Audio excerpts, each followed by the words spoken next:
Lewis and Clark hoped to stay near the Mandan and Hidatsa, buffalo hunters who were often visited by traders. The tribes welcomed them as friends, and the Mandan called them Oshie, the pretty people.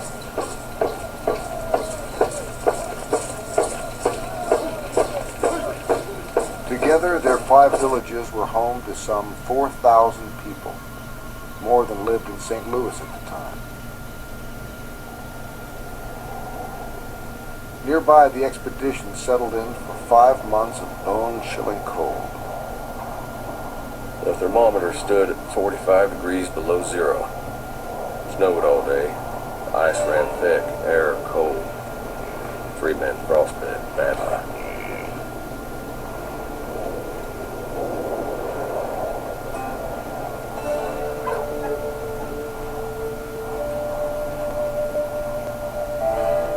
The captains knew almost nothing about the land of the West. They hired an interpreter, a French fur trader named Charbonneau. He had 2 young Shoshone wives captured by the Hidatsa in a raid. The captains asked him to bring one along to help interpret on the trip. She was about 16 years old and pregnant. The Hidatsa called her Sagagawea. Tribal leaders such as Black Cat told them of a chain of mountains far to the west that could be crossed in half a day. They would need horses. Sagagawea's tribe, the Shoshone, would have horses and might help.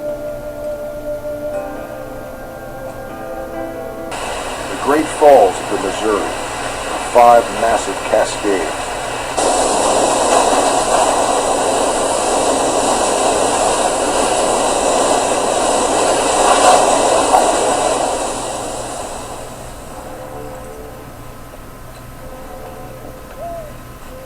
To continue, they would have to carry everything vital to the expedition on a detour more than 17 miles around the falls over rough terrain. We all believed that we were about to enter on the most perilous and difficult part of our voyage. All appeared perfectly to have made up their minds to succeed in the expedition or perish in the attempt. At every halt, these poor fellows tumble down and are asleep in an instant. Some are limping from the soreness of their feet, others faint and unable to stand, yet all go with cheerfulness.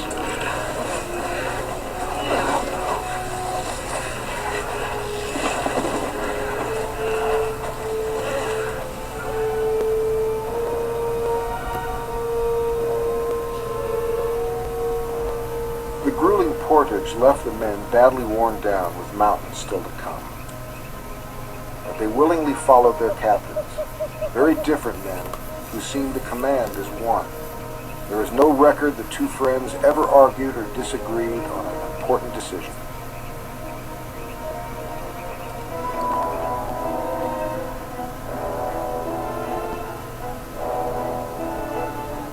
They had lost almost a month at the falls, and they needed to find the Shoshone and obtain horses before the cold weather set in. Sagagawea now recognized places from her youth and could help guide the men, but the Shoshone remained elusive.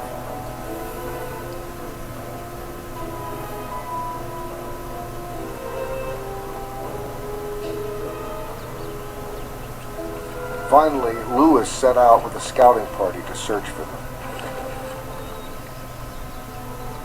If we do not find them, I fear the successful issue of our voyage will be very doubtful. The very next day, Lewis finally made contact with the Shoshone and persuaded them to accompany him to meet with Clark on the river.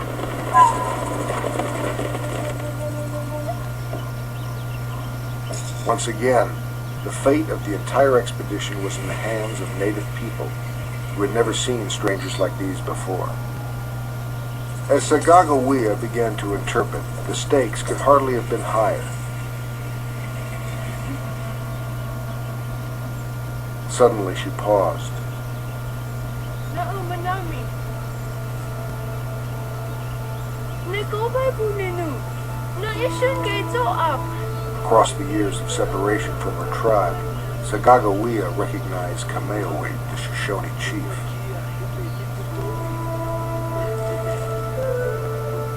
He was her brother. As the translation proceeded from Shoshone to Hidatsa to French to English, the two captains must have realized that once again they were extraordinarily lucky. They would have their horses.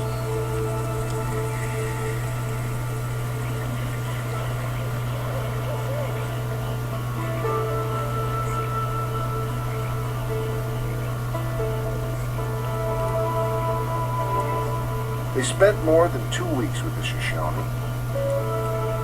a time of reunion for one and rest for them all.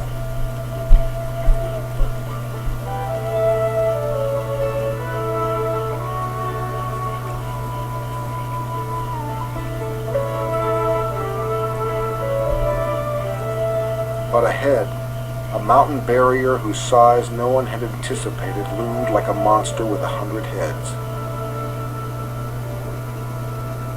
The United States lay behind them now.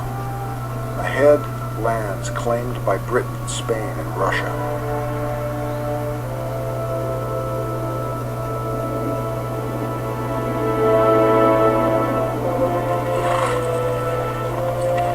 They entered the Bitterroot Range of the Rocky Mountains, near today's Montana-Idaho border.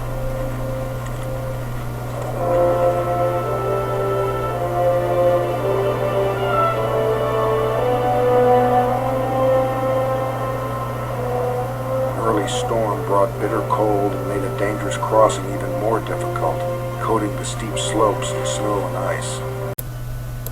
Worst of all, there was almost no game. The crossing became a starvation trek.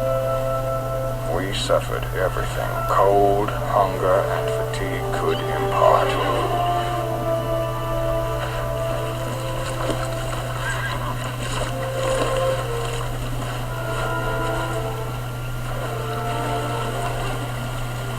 I have been wet and as cold in every part as I ever was in my life.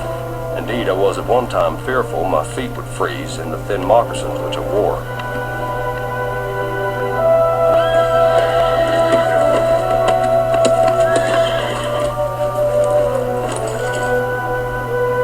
After 2 agonizing weeks, they had nothing left to eat but a little soup, bear oil, and candles.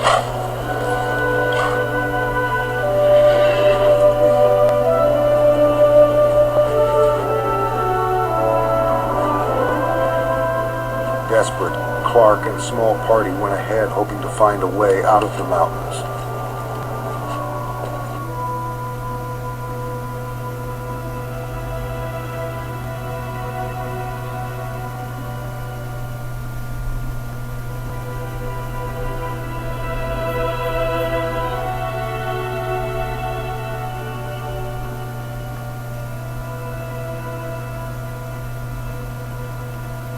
Clark finally found a way down from the snow-covered mountains to a lush, open country.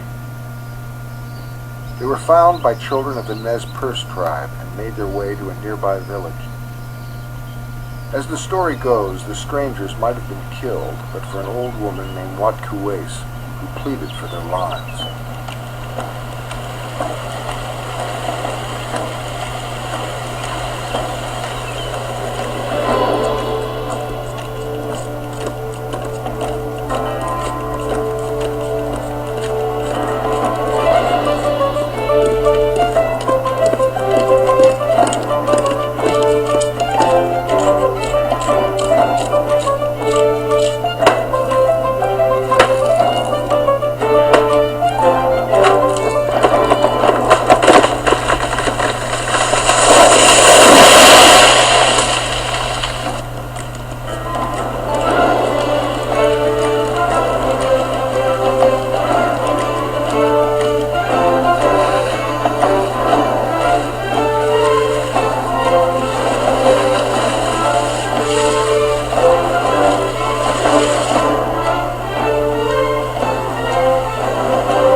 provided food and comfort. Lewis would later call the Nez Perce the most hospitable, honest, and sincere people we met with in our voyage. For the first time,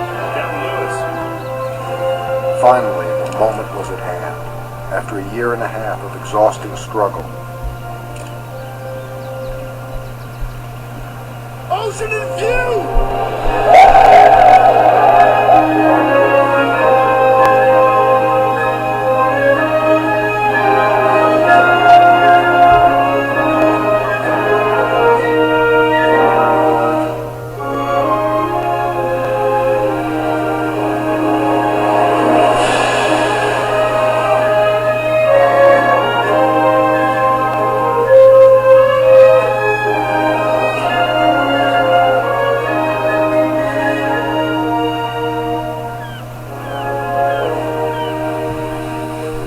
Must have felt triumphant. His party had done what many considered impossible. They had made it all the way to the Pacific alive.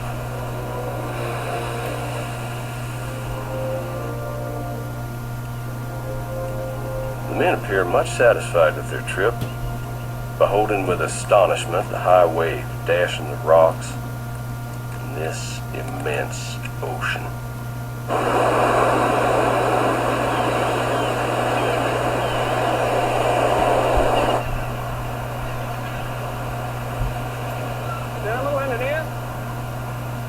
It was late in the season, and they had to face the reality of another long winter far from home. The captains asked the entire corps to vote on the location of a winter campsite. Very well. Second option, on the south bank. The first time in recorded U.S. history that a slave or a woman was allowed to vote.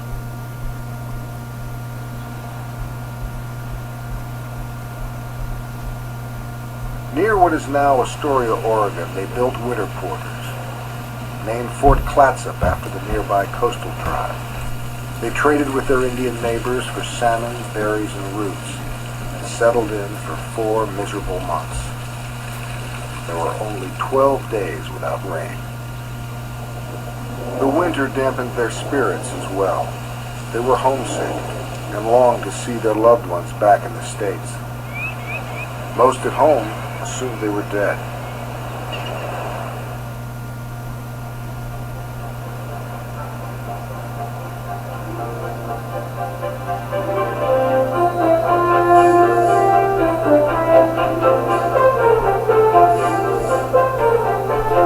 Nearly 2 years after setting out, they headed back upriver, crossing land now charted on Clark's new map. The return trip would take only 6 months.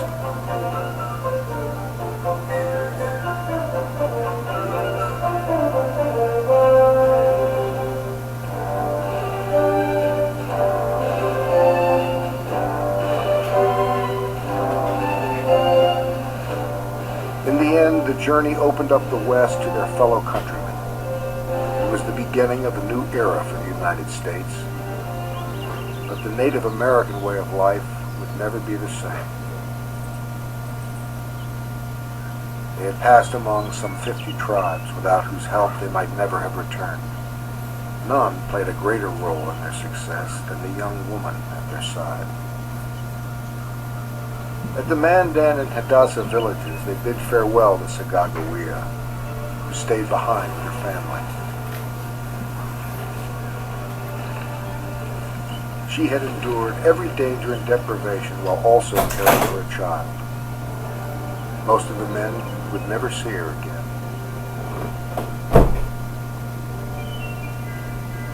28 months after setting out, Lewis and Clark reached St. Louis, ending an 8,000-mile odyssey.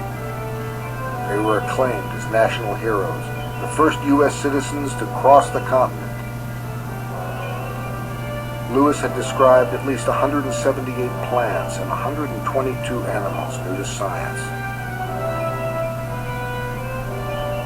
Clark had drawn new and accurate maps that would guide the next generation of pioneers.